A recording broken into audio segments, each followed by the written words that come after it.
무지외반증의 제거 관련해가지고 기존의 수술 방법은 어떠했나요? 일단은 휘어진 발가락을 이제 교정을 하기 위해서 절골술이라 그래서 그 휘어진 부분의 뼈를 한번 쳐내서 안쪽으로 옮기는 그런 수술을 했어요. 그게 이제 이전 방법이라고 보시면 되는데, 이게 옛날은 뼈를 잘라내는 톱이 이렇게 가로로 움직였습니다. 이런 식으로. 그래서 이만큼의 공간이 필요한 거예요.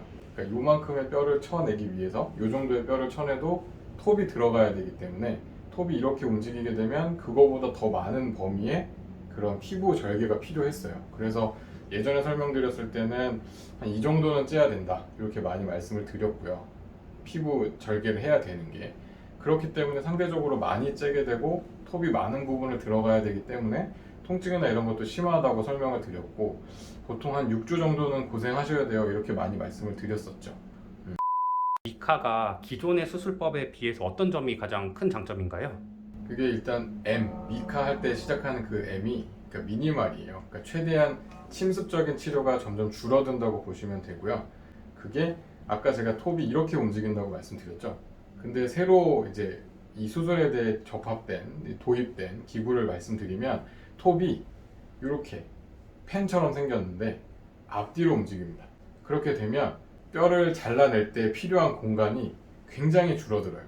그래서 피부 절개가 아까는 한 이 정도였다면 지금은 정말 한 5mm, 뭐 1cm에서 5mm 사이, 그 정도만 절개를 해도 충분히 절골, 뼈를 건드리는 게 가능하기 때문에 그만큼 피부 절개가 적어지고, 그러면 환자분들의 통증도 확실히 줄어들게 되는 거고요.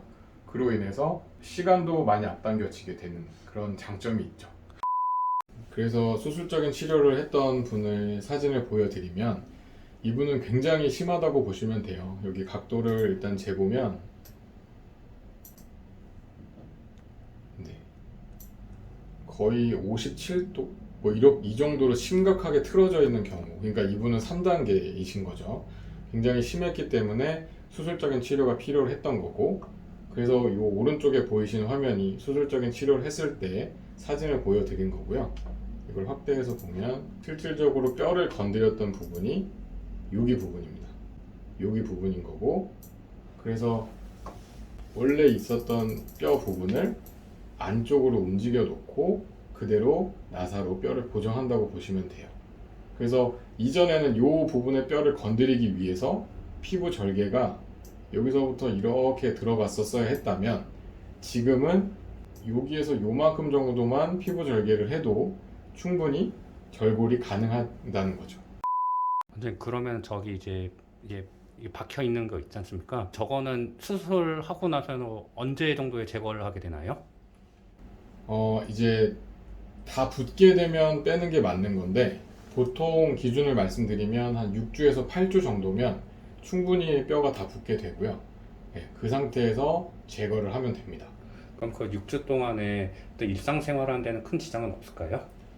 이게 예전 수술에서는 분명히 통증이 있었기 때문에 6주 동안 걸음걸이도 많이 불편하고 그러셨을 건데, 이 수술로 바뀌고 나서부터는 사실 한 2, 3일 정도, 수술하고 2, 3일 정도만 지나도 발을 딛고 걸어 다니실 수가 있어요. 뭐 경우에 따라서는 재수술이 발생할 수도 있는 거잖아요. 그렇죠. 이 미카도 재수술이 발생할 수도 있나요? 아무래도 모든 수술에는 뭐 염증이라든지 감염이라든지 아니면 이런 수술 부분에 골절, 이런 부분들이 생길 수가 있어요. 그런 일이 생긴다면, 뭐 감염이 생기면 당연히 재수술이 필요한 거고, 골절이 생긴다면 그 주변의 조건에 따라서 수술을 할 수도 있고 안 할 수도 있고 그렇게 된다고 보시면 되고, 하지만 뭐 이 수술이라고 해서 더 그런 재수술이나 이런 게 늘어난다거나 그런 건 없다고 보시면 될 것 같습니다.